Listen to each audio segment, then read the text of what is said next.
Right now, in millions of homes and commercial gyms around the world, people are engaging in a very specific ritual. They put on specialized clothing, they step onto a motorized rubber belt, they press a button, and they begin to run. They'll run for 3, 5, maybe 10 miles. They'll sweat, breathe heavily, and push their bodies to the absolute limit. And when they're finished, they'll step off the machine, having traveled a distance of exactly 0 feet. To us, this is completely normal. The treadmill is the default symbol of modern fitness. It's a tool of self-care. It's a premium consumer product, sometimes costing thousands of dollars, equipped with high-definition screens and virtual coaches. We buy them to prove our discipline. We use them to chase health, longevity, and physical perfection. But there is a profound paradox hiding inside this machine. If you took this exact physical experience, forced, repetitive walking in place, to the point of sheer exhaustion, and showed it to someone living 2 centuries ago, they wouldn't see a health craze. They wouldn't see wellness. They would see a human rights violation. The machine sitting in your living room, the one you feel slightly guilty for not using enough, was not invented to make people healthy. It was invented to break them. To understand what the treadmill actually is, we have to look away from the bright, air-conditioned gyms of the 21st century and look into the damp, lightless prisons of 19th-century Britain. In the early 1800s, the British penal system was facing a crisis. Prisons were overflowing, and authorities were desperately searching for new ways to manage, discipline, and punish a growing population of inmates. Execution and deportation were falling out of favor for minor crimes, and simply locking people in cells was deemed too passive. The Victorian mind hated passivity. They believed that crime was the direct result of idleness. To cure the criminal, you had to cure the idleness. You had to force them to work. Enter the treadwheel. Introduced into the prison system around 1818, the original treadwheel looked nothing like the sleek, motorized belts of today. It was a massive, elongated wooden cylinder with steps built into the outside, resembling a giant paddle wheel. Prisoners would stand side by side on the wheel, holding onto a handrail above them. As their collective body weight pressed down on the steps, the wheel would turn. To keep from falling off, they had to step up to the next rung, and then the next, and the next. The machine was ingenious in its cruelty. It was designed to extract human energy. In some prisons, the rotating wheel was connected to subterranean gears that pumped water or ground grain, the literal meaning of a treadmill. But in many other prisons, the wheel wasn't connected to anything at all. It simply spun a set of heavy fan blades outside the building, catching the wind to create artificial resistance. The prisoners were grinding nothing. They were pumping nothing. They were just powering the machine that was punishing them. What did it actually feel like to be sentenced to the treadmill? It was a nightmare of sheer physical and psychological attrition. Inmates referred to it by a chilling nickname, the everlasting staircase. Imagine standing in a line of up to 40 men, separated by wooden partitions so you couldn't speak or even look at the person next to you. You're staring at a blank brick wall. A guard pulls a lever and the floor falls away beneath your feet. You step up. You step up again. You would do this for 6, sometimes 10 hours a day.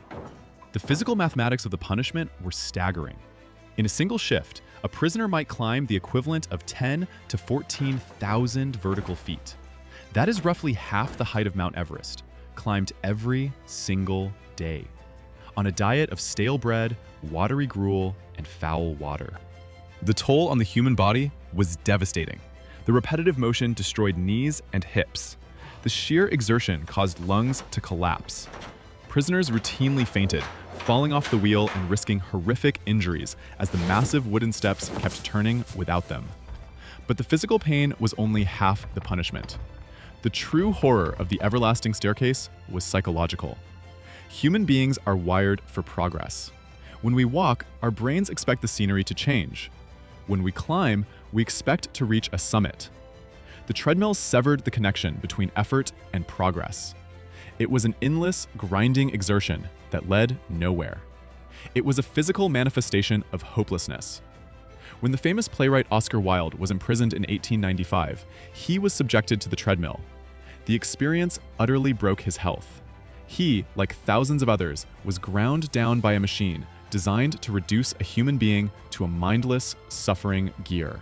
in a punitive engine. It's tempting to look back at the Victorian treadwheel and view it simply as an act of barbaric cruelty. But the terrifying truth is that mainstream society absolutely loved it. The treadmill was wildly popular among politicians, moralists, and the public.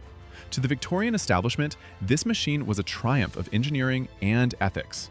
We have to understand the worldview that made this possible. This was the dawn of the Industrial Revolution. Society was being rapidly reorganized around the logic of the factory. Efficiency, productivity, and mechanical rhythm were the new gods. Human bodies were increasingly viewed as engines that needed to be managed, fueled, and put to work. If a person was a criminal, they were a broken engine. They were a drain on the system. The treadmill was viewed as the perfect industrial solution to a moral problem. It took the chaos of human defiance and forced it into a steady, predictable, mechanical rhythm. Above all, it weaponized the moral hatred of idleness. The treadmill didn't just punish the body, it punished the soul by forcing it to be productive, even if that production was completely fake. It was the ultimate expression of control. But eventually, the sheer inhumanity of the machine could no longer be ignored.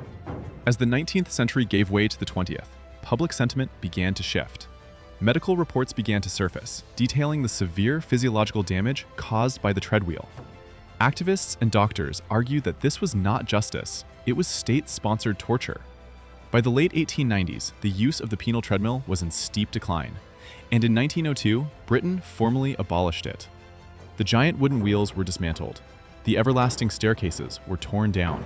The machine faded into the shadows of history. It became a dark trivia fact, a dusty relic of a less enlightened age.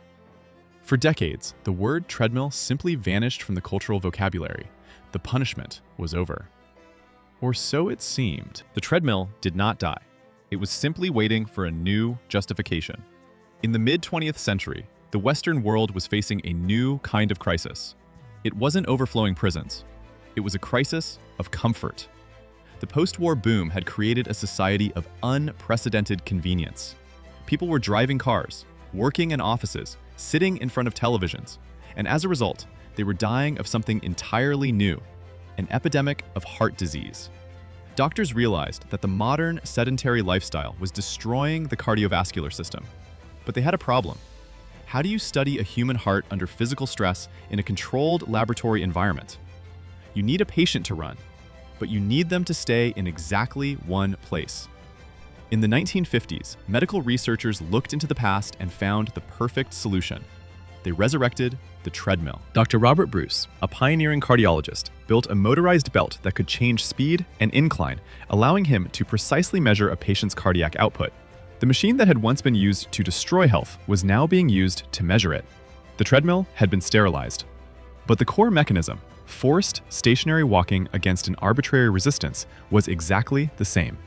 Then came the 1960s and 70s, and the final, most astonishing phase of the treadmill's evolution, the Great Rebrand. Engineers and marketers saw an opportunity. They took the medical treadmill out of the laboratory and put it into the consumer market. And in doing so, they pulled off one of the greatest psychological tricks in the history of capitalism. They took a device universally recognized as a tool of misery, and they sold it to us as a tool of liberation. They stripped away the associations of prison and punishment. They added padded handles, digital displays, and heart rate monitors. They told us that stepping onto the belt was not a punishment, but a privilege.